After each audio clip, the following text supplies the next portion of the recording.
Hello, it's Camo Dave. It is, May the 4th be with you. It's May the 4th be with you. Let's try a different camera angle today. Let's try this. How's that look? Is that any better? Make it up, shake it up a little bit. I don't know. I wanted to do a quick update here. I got some comments today about my video. Oh, Lord, that's not going to work. Look. That's not going to work, is it? I got some comments today about my video, morning video. Okay, there we go. Okay, is that going to work? I don't know. Who knows? Okay, there we go. That's pretty good. Good enough for me. It's ZEP.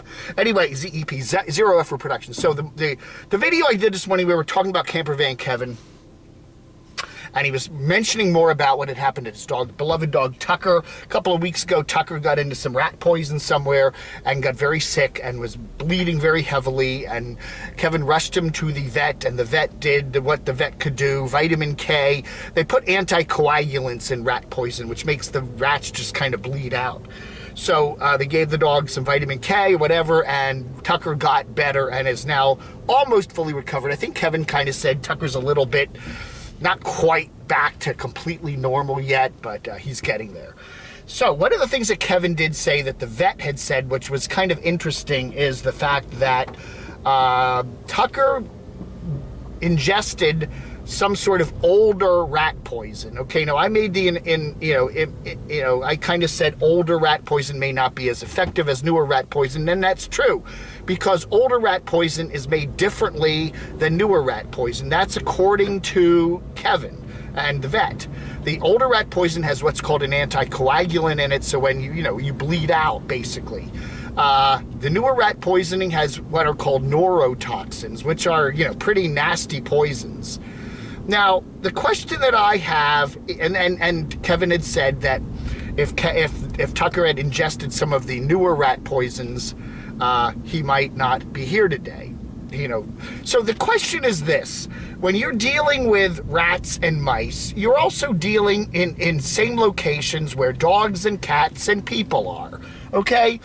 And no matter how much you try to make it safe and protect it, when mice and rats get into people's homes, they're running across the lawns, they're in your backyard, they can be getting into your trailer, they can be behind the restaurant, they can be in parks, they can be in playgrounds, they can be in trash dumpsters. These are places where people and dogs and cats and birds and other critters can get at. So why do you want to have a poison that is so darn deadly that it's going to, if a dog comes along and eats a mouse that has ingested some of this rat poison that is, got neurotoxins in it, then guess what? The dog is going to be ingesting neurotoxins too. And that just means that, why do you want to be using a poison that deadly that it's also going to have a greater effect on the environmental situation, especially to critters and people, potentially children, that may ingest it? At least the older rat poison, while it's not good for people or dogs or cats or whatever, it has a way of being treated if you get that vet, get your critter to the vet in time. But why do you want to be using a poison that is so deadly that it could theoretically, not only harm people or dogs or cats that ingest it, but also the environment? I mean, all these dead critters, a dead rat, a dead mouse, they get eaten by other critters, and then they ingest the poison too. It doesn't make sense that we would be using such incredibly dangerous neurotoxins in rat poison that's used in public areas, places where the public can get involved in it. It does happen, I don't know. And Kevin did point out that he thinks that the rat poison was from somewhere in the campground and it wasn't from his particular vehicle. Now, we were talking about how, certain vehicles, especially older RVs, they may have rat poison. They're little containers that people put, in down low in corners, or they're put in, bottoms of cabinets or somewhere underneath the vehicle. And dogs often, can sniff them out, and they put some sort of a flavoring into it, I guess, that makes the rat want to eat it, and that would make maybe potentially some dogs want to eat it. So you got to be really careful when you're having your dogs out at campgrounds, when you're especially in an older RV that you may not have completely inspected. Just make doubly sure that, especially if their dogs are off the leash, that they're not getting into some nasty stuff. And especially if that nasty stuff is newer, more toxic rat poison that apparently is available at, pretty much a lot of stores.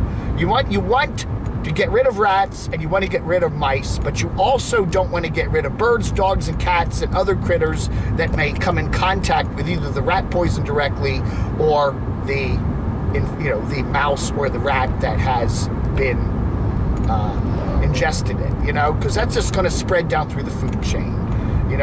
Dead animals are, food for other animals, I don't know. That's just an interesting point there to talk about. Kevin was mentioning that. I didn't fully vet that out. I wasn't, I was watching the video there and I wasn't completely with it on what he was saying, but yeah. So you got to be very, very super careful. Even if you're not a nomad with pets, even if you just have pets, your neighbors, people put out rat poison and mouse poison all the time in their backyards and in their sheds, all over the place. And you got to be super, super duper careful that if your dog, not to let your dog or cat or other pet ingest it. So anyway, words to the wise from Campervan Kevin.